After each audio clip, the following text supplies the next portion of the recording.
ونستغفره ونؤمن به ونتوكل عليه ونعوذ بالله من شرور أنفسنا ومن سيئات أعمالنا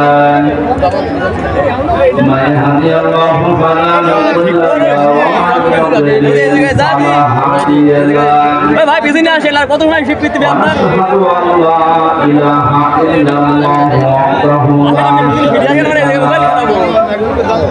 وأشهد أن محمدا عبده ورسوله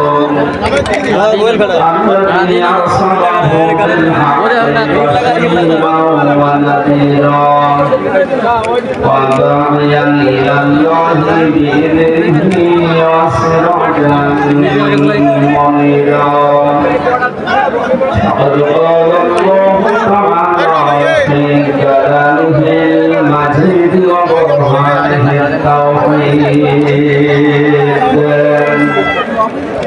أعوذ بالله من الشيطان الرجيم بسم الله الرحمن الرحيم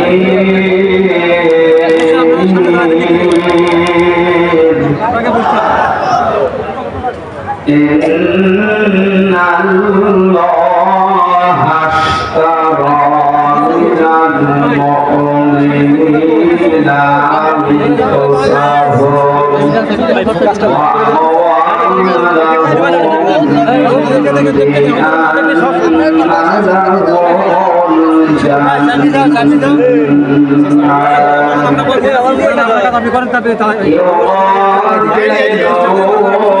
أنفسهم في سبيل الله فيقتلون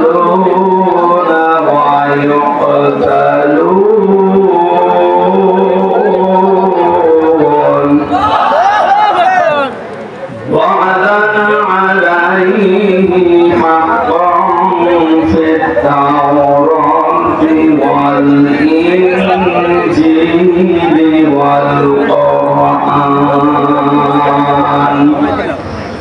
ومن أوفى بعهده من الله فاستبشروا ببيعكم الذي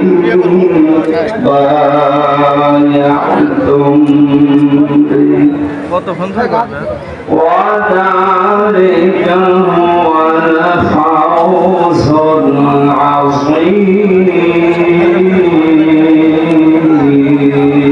العظيم صدقت يا ربنا اللهم صل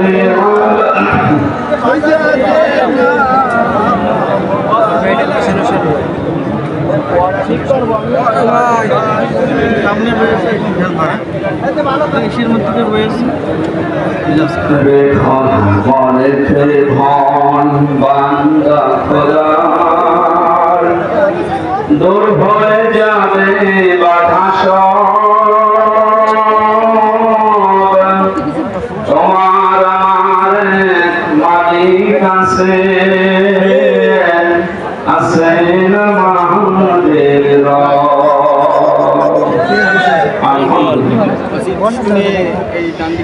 বাংলাদেশের ঐতিহ্যবাহী জেলা যশোর কেশবপুর থানার অন্তর্গত সিংড়া মির্জাপুর প্রাথমিক সরকারি বিদ্যালয়ে শহীদ আল্লামা দেলাওয়ার হোসেন সাইদি রহমাতুল্লাহ আলাইহি রোহের মাগফিরাত কামনায় তাফসীর কোরআন মাহফিলের সভাপতি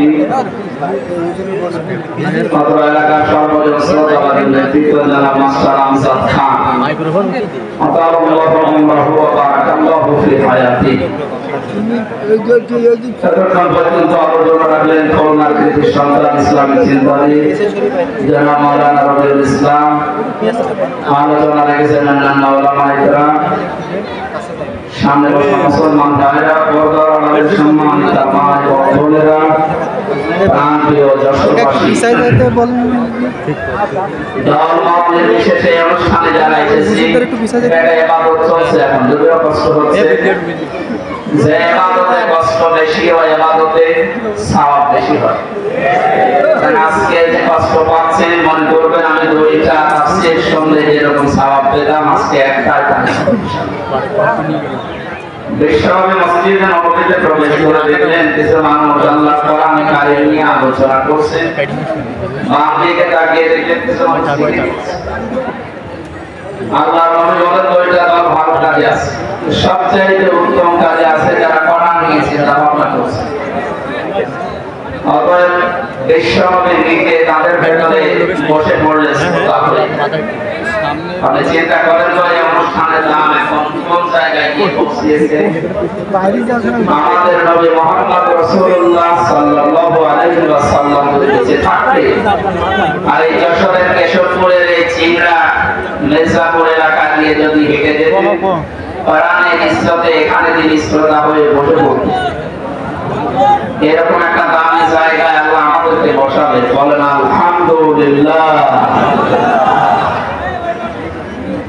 যার রুহের মাগফিরাত কামনা করার জন্য তাফসীর মাহফিল এলাকার যুবকেরা দিয়েছে।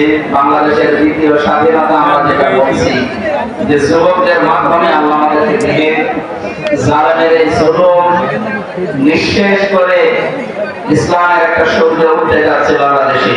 যে যুবকগুলো নিজের জীবন পর্যন্ত দিয়ে দিলেন, আল্লাহ ওই যুবকদেরকে শাহাদাতের সর্বোচ্চ মাকাম যেন দান করে। ইহুদি খ্রিস্টান সহ দাদা বাবুদের টাকা পয়সা পেয়ে অনেকে এখন উল্টাপাল্টা কয়েকদিন ধরে বলতেছে শহীদ আবু সাইদ, শহীদ মকবুল, শহীদ আবু রায়হান সহ পুলিশের এই পিছন ভ্যান থেকে যে উপর থেকে একটা ছেলেকে ফেলে দিয়েছিল শহীদ ইয়ামিন,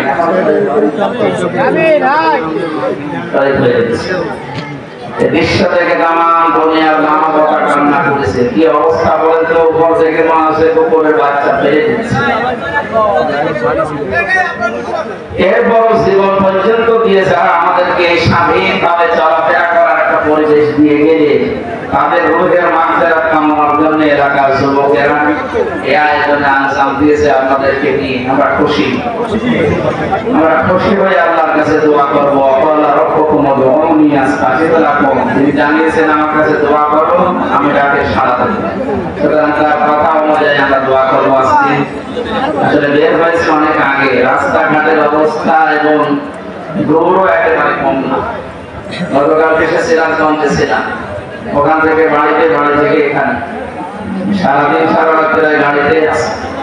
তারপর আল্লাহ সুস্থভাবে আমাদেরকে পৌঁছিয়ে দিয়েছে, বলছে আলহামদুলিল্লাহ। কোরআনে কারিম উপস্থাপন যেভাবে করতে হয় আমরা ওইভাবে কোরআন থেকে শিখে বলতে চাই। আল্লাহ পাক বলেন কিতাবুন উনজিলা ইলাইকা ফালা ইয়াকুন ফি সাদরিকা হারাজুন মিনহু লিতুনদিরা বিহি ওয়া যিকরা লিল মুমিনিন। এই একটা কিতাব আপনাকে আমি দিয়েছি, দেখো তো টেপ কিছু করতে পারে। এই কোরআনের শব্দ কোরআনের কথা আরম্ভ হলে কথা বলা যায়, চুপ করে থাকা এবং শোনা দুইটাই আছে। দুইটাই কি আপনি ওয়াজিব দরকার করলে এতে নামাজ ছেড়ে দিয়ে যেমন গুনাহ হয়, এখানে এখন কথা বললে অন্তত যতক্ষণ পড়া নাম চালাবো এবং যদি না শোনে আপনার গুনাহ হবে। ওয়াজিব দরকার করা মানে একেবারে নীরব নিস্তব্ধ হয়ে যায়।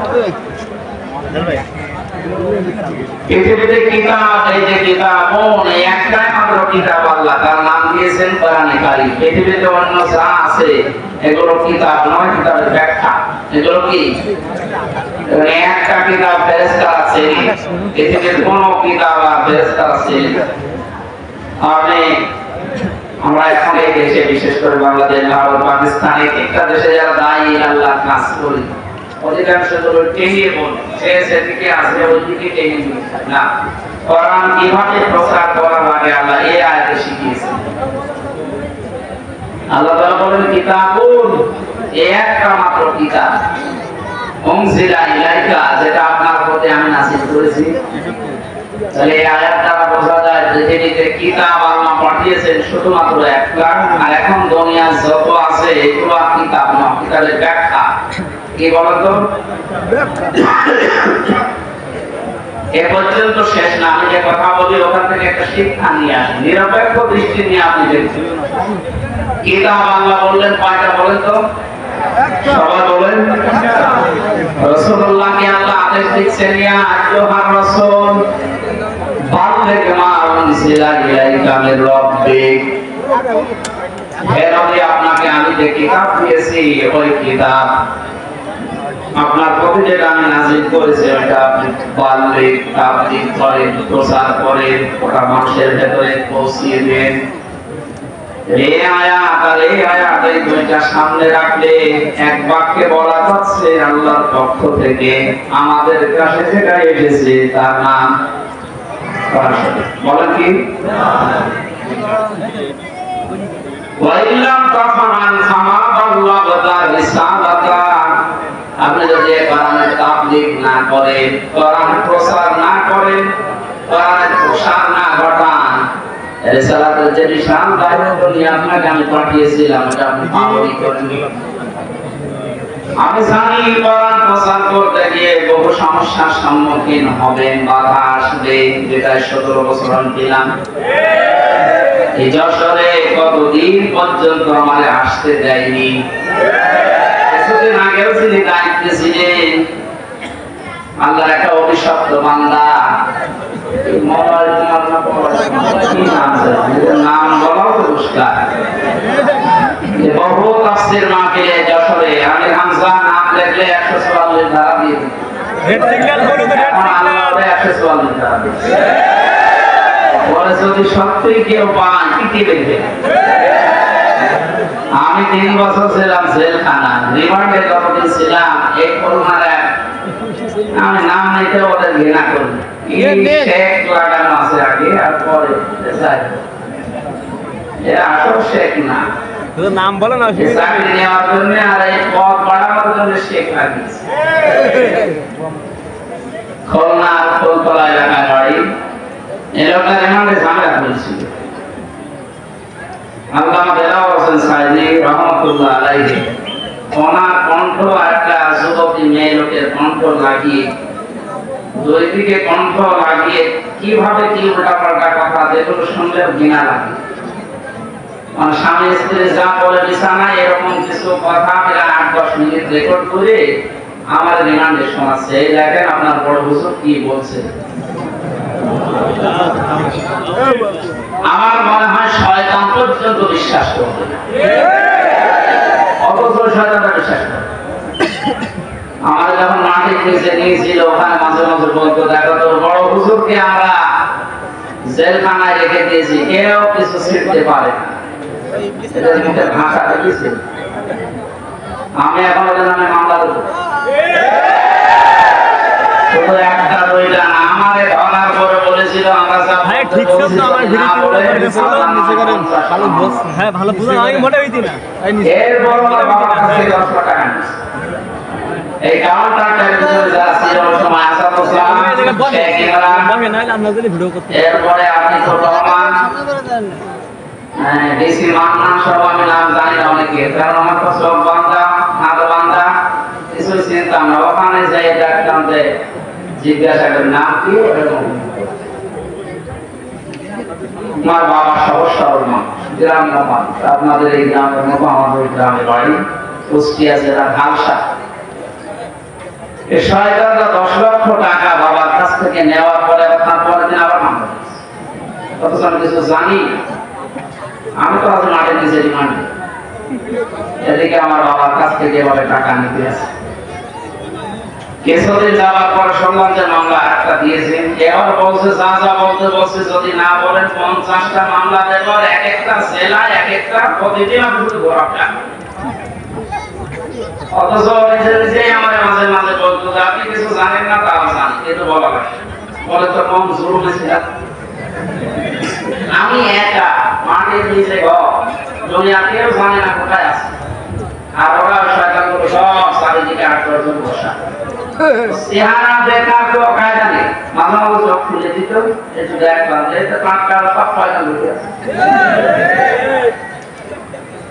এদের নামে এখন একটা দুইটা 50টা যেমন আমার বলেছিল, এখানে 500 করে মামলা দেওয়া।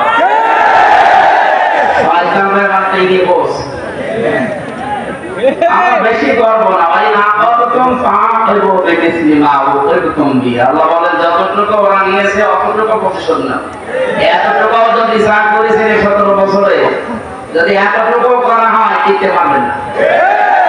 তারপরও আমাদের যিনি দায়িত্বে আছেন, আমাদের মাথার মনে যিনি ডাক্তার শফিকুর রহমান, ভদ্রলোকের সাথে আমি সার্ভিস ছিলাম সেখানে কাশিমপুর কেন্দ্রীয় কারাগারে। লোকটার আচরণ ব্যবহার দেখেছিলাম। উনি যেহেতু ঘোষণা দিয়েছে যে না অন্যায় ভাবে না, যতটুকু যার জুলুম হয়েছিল ততটুকু নিয়ে বাকিটা মাফ করে দিতে, আমরা মাফ করে দেব, কিন্তু যা করেছিলেন ওটা করা হবে। কারণ একেবারে যদি বাবা শাহজালাল সব আমরা এটা করে দে, তো শয়তানরা আবার মাথা তুলে দাঁড়িয়ে আবার আমাদের কষ্ট। নবী আলাইহিস সালাম দোয়া করেছিলেন একেবারে শেষে, আর যখন না পারলেন বললেন অকলা নূহ রব্বি লা তাদার আলাল আরদি মিনাল কাফিরিন হাত্তা জারা। আল্লাহ এদেরকে আর জমিনে তুমি দাঁড়াতে দিয়ে না, এদের চিহ্ন পর্যন্ত আর রাখার দরকার নেই, এদের আন্না বাচ্চা পর্যন্ত যেন দুনিয়া না থাকে। ইন্নাকা ইন তাদারহুম ইয়াদিল্লু ইবাদাকা ওয়ালা ইয়ালিবু ইল্লা ফাজিরান কাফারা। কারণ এই শয়তান যেটা জন্ম দেবে ওটা আটকাতে হবে। এই জন্য বলছি আল্লাহ রাব্বুল আলামিন নবী যখন দোয়া করতে পেরেছিলেন, আমরা তো সাধারণ না, ওনাদের মতো ঈমান, তারপর ওনারা দোয়া দিয়েছে যে আল্লাহ একটা আন্না বাচ্চা পর্যন্ত যেন না কাটে, কারণ কাটলে সেটা শয়তান হবে, ও যেটা জন্মাবে সেটা আরেকটা হবে। ওই দিকে তাকিয়ে দোয়া করছি। আমি যা করেছিলেন ওইটার হিসাব এখন কিন্তু আপনাকে দেওয়া লাগবে। সম্মানিত যশোরবাসী, যারা নিষেধ করতো এই 144 ধারা দিয়ে, আজ তারা কোথায় হারিয়ে গেছে, কত কায়দায় পালানোর চেষ্টা চালাচ্ছে, জনগণ পালাতে দিচ্ছে। দরবেশ বাবা পর্যন্ত দাঁড়িয়ে কেটে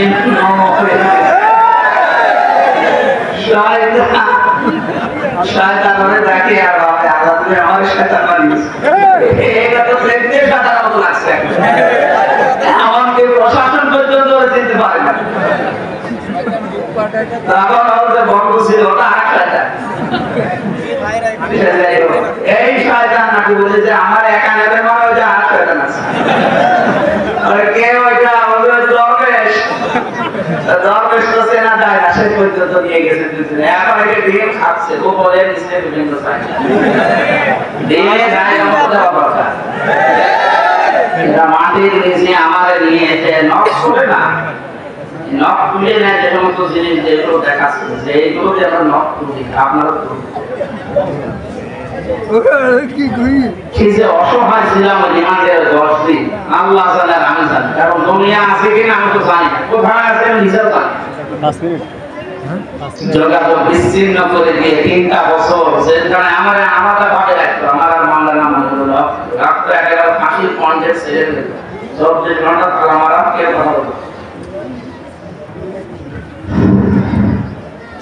আমার মতো হাজার লক্ষ মানুষের এই দীর্ঘশ্বাস যেটা এখন ফেললাম, এটা একটা দীর্ঘশ্বাস না?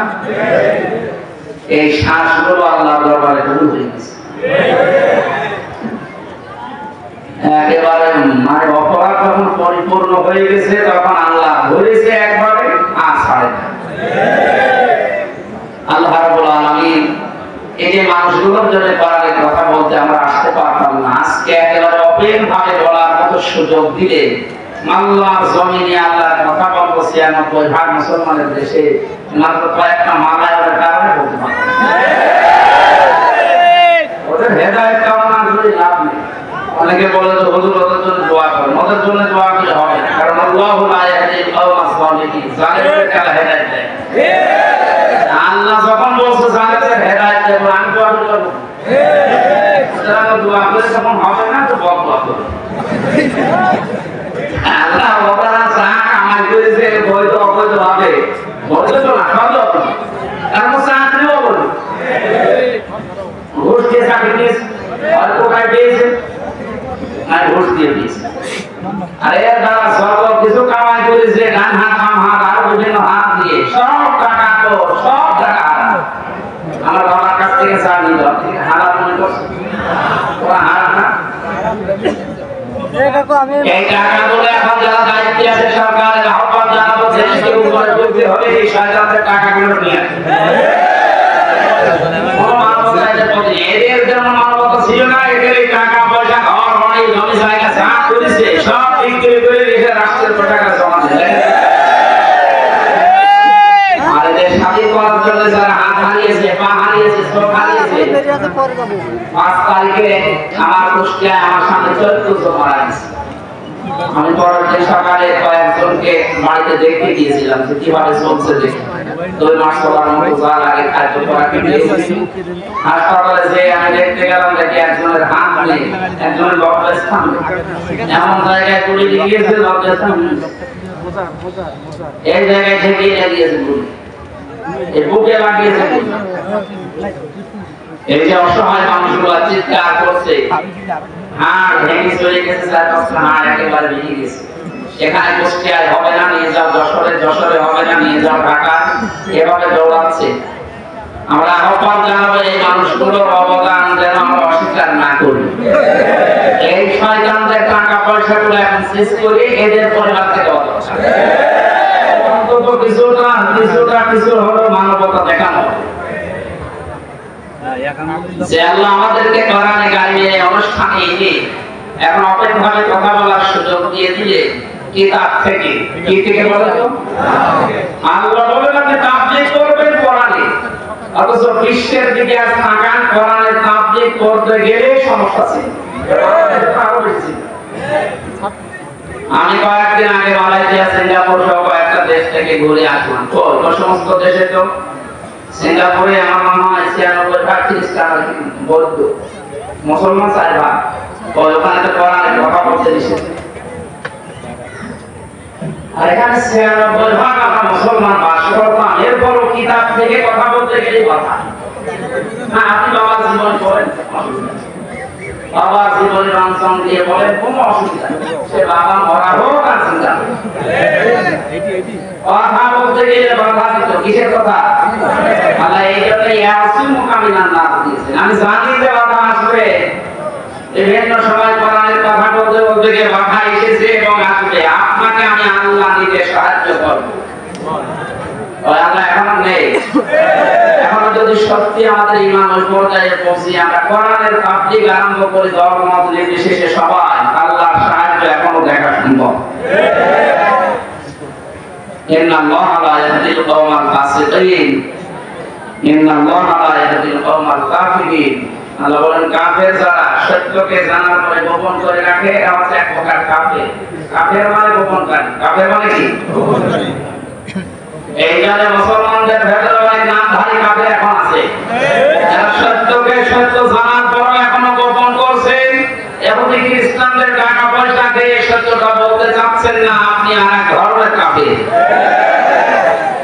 গত 2 দিন একটা ভিডিও দেখে খুব মন খারাপ হয়ে গেল যে আমাদের হাদিসের নামে এক ভাই কি রফিক নাকি নাম জানো কোথা থেকে লেখাপড়া করেছেন জানি না অনেক বছর শহীদ আবু সাঈদ ও শহীদ হয়নি ও নিজে আত্মহত্যা হাজার হাজার মানুষ ওখানে সেই উনি বুক পেতে দিল আরে ভাই বুক মানুষ এমনি পেতে দেয় কত বড় কঠিন অবস্থায় ছিল এই মানুষগুলো আপনি টের পাচ্ছেন এই 17 বছর লক্ষ লক্ষ যুবকেরা লেখাপড়া করে 5 ক্লাস পাস এরপর কোটার কারণে এই সালেমদের কারণে চাকরি পায়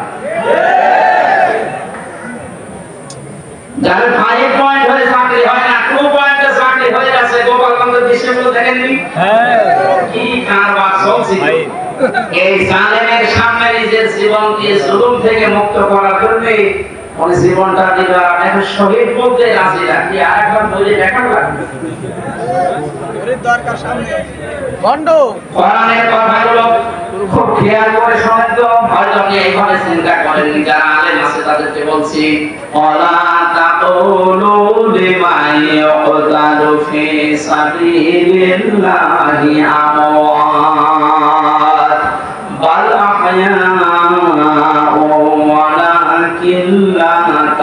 তাকুলুন।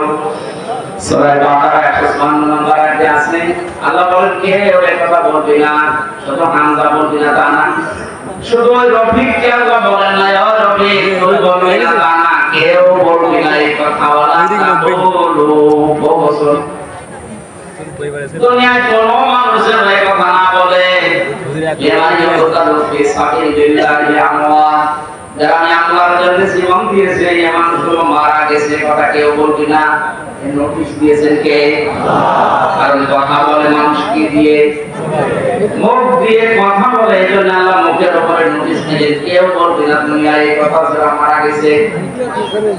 আর মারা যায়নি মালা এমন বড় বড় জিন্দা জীবিত বলা গিল্লা তা শুনুন কিন্তু তোরা টের পাস না, এই কথাটা আমি বানালাম। বলেন শহীদ এই শব্দটাতে কত উঁচু শব্দ, কত দামি শব্দ, টের পাননি যায়। আপনি তো কোনা চেপেন, কোনার ভেতরে থাকে, আমরা কি কোরআনের কথা বলি না? আর এটা কোরআনের কথা বলেছিল শহীদ আমাদের 13 বছর জেলখানায় কাটিয়েছে। কোরআনের কথা বলেছিল আমাদের ইমাম আবু হানিফা 8 বছর জেলখানায় কাটিয়েছে। কোরআনের কথা যারাই বলেছে তাদের জীবন পড়ে সাইয়্যিদ কুতুব রহমাতুল্লাহ আলাইহি শহীদ কোরআনের কথা বলার কারণে জেলখানায় ফাঁসির মঞ্চে গেছে, জেলখানায় বসে তাফসীরে ফিসিয়ালের কোরআন লিখেছে। কোরআন একদিকে কথা বললে জালেমরা ছেড়ে দিয়ে জুলুম করে হত্যা করে মেরে ফেলে। এটা আল্লাহ দেলাওয়ার সাইদের নামে আপনি শহীদ দিয়েছেন, এটা খেলা করার জন্য না। কারণ অনেকেই বলছে আমি মারা গেছে, কে বলেছে মারা গেছে, মেরে ফেলা হয়েছে। উনি আমার পাশের ছেলে ছিল, উনি 1 নম্বরে আমি 4 নম্বরে, ওদের সাথে একদিন দেখা হয়েছিল 10 মিনিটের জন্য। যেদিন ওনারে নিয়ে যান আমি তো শুনলাম আমি মারা গেছে, পরের দিন সংবাদ পেলাম। পাশাপাশি জেলে কিন্তু সংবাদের কোনো মাধ্যম নেই, কেউ বলেও না উনি মারা গেছে। পরের দিন পেপার আসলো দেখলাম উনি মারা গেছে। পরবর্তীতে বাইরে আসার পরে যে ভিডিওগুলো দেখলাম ওনাকে যখন নামায় গাড়ি থেকে যে একটা হাসি দিয়েছিল, এই হাসি দেখে বোঝা যাচ্ছে যে ওনাকে অবশ্যই মেরে ফেলা হয়েছে। এই সত্যটা প্রকাশ করার জন্য যে ডাক্তার দায়িত্ব ছিল কোরআনগার এই মোস্তফা জামানকে একটু নিয়ে আসেন তো দেখি, এমনি সব দিয়ে দাও। এই জন্য মারা গেছে কথা জীবন বলবেন, ওনাকে মেরে ফেলা হয়েছে। ওই জেলের যখন দায়িত্ব ছিল জেলার সুপার, তারা এখন সব সত্য কথা বলে ফেলছে, কারণ ভয় এখন আর নেই।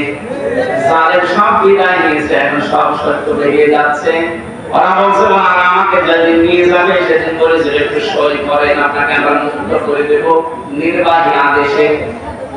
এ কথা শোনার পর একটা হাসি দিয়েছিল যে না জানি এতদিন বলা আমার পরিবারের তো লোক, আমার কর্মচারী যারা, আমার কলিগ যারা, আমার সাথে যারা ইসলামী আন্দোলন করে অন্তত তাদের সাথে আমার দেখা হবে, এই জন্য তিনি হাসি দিয়েছিলেন। এই মিথ্যা কথা বলে সই করিয়ে নিয়ে বের করে ইঞ্জেকশন পোস্ট করে দিয়েছে। নবীজি জানিয়েছেন কেউ যদি পাহাড় থেকে পড়ে মরে যায় শহীদ, কেউ যদি পানিতে ডুবে মরে যায় শহীদ, কেউ যদি আগুনে পড়ে মারা যায় শহীদ। বানাবা শোনেনি কোনদিন? আগুনে পড়ে মরে গেলে যদি শহীদ হয়, অ্যাক্সিডেন্টে মারা গেলে যদি শহীদ হয়, তাকে একেবারে সরাসরি আপনি মেরে ফেলবেন, সব বের হবে ইনশাআল্লাহ। এই জন্য শহীদ এই শব্দটা জাকার নামের আগে লাগাবেন না। কোন জালেমের আগে এই শব্দ লাগানো যাচ্ছে, কারণ শহীদ এটা আমার আল্লাহর বন্ধু। কিয়ামতের দিন যে 4 প্রকার মানুষের সাথে থাকার জন্য আহ্বান জানানো হয় আল্লাহর কাছে, তার ভিতরে শহীদ 3 নম্বরে। আমায়াতিল্লাহ ওয়ার রাসূল ফাউলাইকা মা'আল্লাযীনা আন'আমা আল্লাহু আলাইহিম মিনান নাবিয়্যিনা ওয়াস-সিদ্দীকিনা ওয়াশ-শুহাদা'i ওয়াস-সালিহিন। আল্লাহ রাব্বুল আলামিন জন্য সকল মানুষের মুখের উপরে নোটিশ দিয়েছেন, এই কথা কখনো বলবেন না যে সাইদ মারা গেছে না শহীদ হয়েছে, আবু সাইদ মারা গেছে, এই কথা কখনো বলবে না, কারণ সে জালেমের জুলুমের সামনে জীবন দিয়েছে। দে দাদু এতটুকু শেষ করেনি মানুষ মানুষের মুখ দিয়ে বলতে পারে এর মুখের উপরে নোটিশ দেওয়ার পরে আল্লাহ অন্তরের উপরে নোটিশ দিয়েছে কারণ মানুষ ধারণা করে কি দিয়ে কথা বলে না কেন ওয়ালা তাহসাবান্নাল্লাযীনা উযিরু ফি সাবিলিল্লাহি আমওয়াতা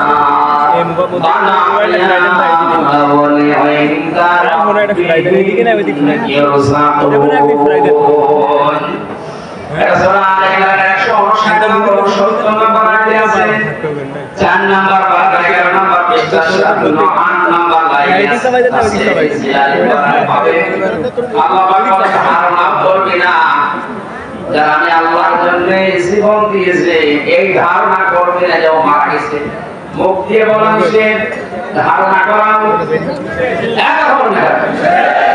ধারণা করবে না কেন বলা হইয়া বরং জীবিত চিন্তা তারা তাদের রবের কাছে রিজিক পাচ্ছে অযশোরবাসী মানুষ ঘুমিয়ে থাকলে খাওয়া লাগে বলেন না কেন জীবিত থাকলে ভালো লাগে জেগে থাকলে খাবার খেলে মানুষের রক্ত কোষ্ঠ চর্বি চামড়া এগুলো তৈরি হয় সুতরাং বাস্তবতা এখানে যে ওনারা জীবন দিয়ে শহীদ হয়েছে এজন্য মারা যায়নি ওনারা এখন জীবিত আল্লাহর কাছে খাবার পাচ্ছে তাও জান্নাতি খাবার খাবার খেলে মানুষের শরীরে রক্ত তৈরি হয় এবং ঠিক আছে ভালো জায়গা নবীজির চাচা হযরত হামজা রাদিয়াল্লাহু তাআলা আনহু শহীদ হওয়ার পর তাকে যখন কবরে দেওয়া হয় 30 বছর পরে মদিনায় একবার বিশাল ঢল হয়েছিল দেখো এই ঢলের কারণে তার কবরটা ভেঙে চলে এসেছিল পরে পানি দিয়ে রক্তে সব আসছিল পানি এই দেখেন ওই সময় উহুদের ময়দানে হযরত হামজার সামনে যারা ছিদ্র করেছিল তারা পবিত্র হয়ে গেছে রক্ত অনুসন্ধান করতে গিয়ে দেখে 30 বছর আগে উহুদের ময়দানে মুহাম্মদ রাসূলুল্লাহ চাচা হযরত আমির হামজা যেখানে সেখানে কাফেরকে আঘাত করেছিল ওই জায়গাতে এখন ফেনকি দিয়ে তাজা রক্ত বের আসছে ওরা যদি খাবার না খাবে 30 বছর পরে শরীরে রক্ত আসবে থেকে বলুন 30টা বছর কবরে আছে এরপরও ফিনকি দিয়ে রক্ত বের হচ্ছে ওই জায়গাগুলো দিয়ে তার মানে আল্লাহর কোরআনের আয়াত 100 বার সত্য এবং জীবিত এবং শহীদরা আল্লাহর কাছে আল্লাহ নিজে তাদেরকে খাওয়ান এজন্য যারা একথা বলছেন আর মানুষের ভিতরে বিভ্রান্তি ছড়াচ্ছেন অবশ্যই আপনি কিছু না কিছু মনে খেয়েছেন ইহুদি খ্রিস্টান দাদা বাবুদের কাছ থেকে কিছু হয় খেয়েছেন না গাঁজা খেয়েছেন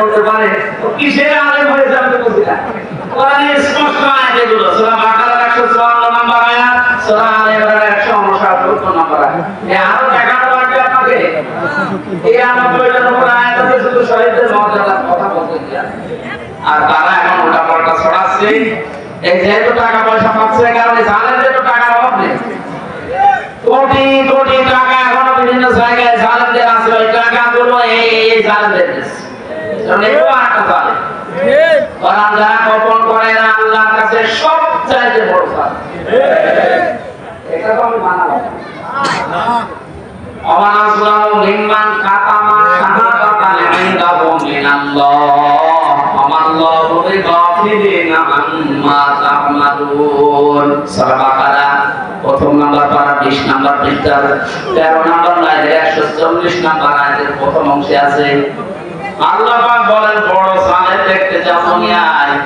আমেরিকা যাওয়া লাগবে না ভারতে যাওয়া লাগবে না সবচেয়ে বড় জালেম আমি আল্লাহর নিকটে আসলাম ইসমে তাফসীর এটাতে বড় শব্দ আমি এটা সুপারলেটিভ ডিগ্রি আল্লাহ বলেন বড় জালেম আমি আল্লাহর কাছে ওই লোকটা যার কাছে কোরআন থাকার পরে দুনিয়ার কোন স্বার্থ পেয়ে গোপন করে যায় বাংলাদেশে নেই এখানে কিতাব প্রচার করা লাগবে আমাদের কি প্রচার সব দল মত বাদ দিয়ে যদি কিতাব প্রচার করতে পারতাম বাংলাদেশে যেমন ইসরায়েল সাহাবে বাধা দেয়নি পরস্পরে যে বাধা দেয়নি মিলাদ শরীফে বাধা দেয়নি, নওরোজ শরীফ হয়, খসরত শরীফ হয়, খসর শরীফ হয়, কোনো বাধা নেই। তাহলে তাফসীরুল কোরআন মাহফিলেও কোনো বাধা আর থাকবে না।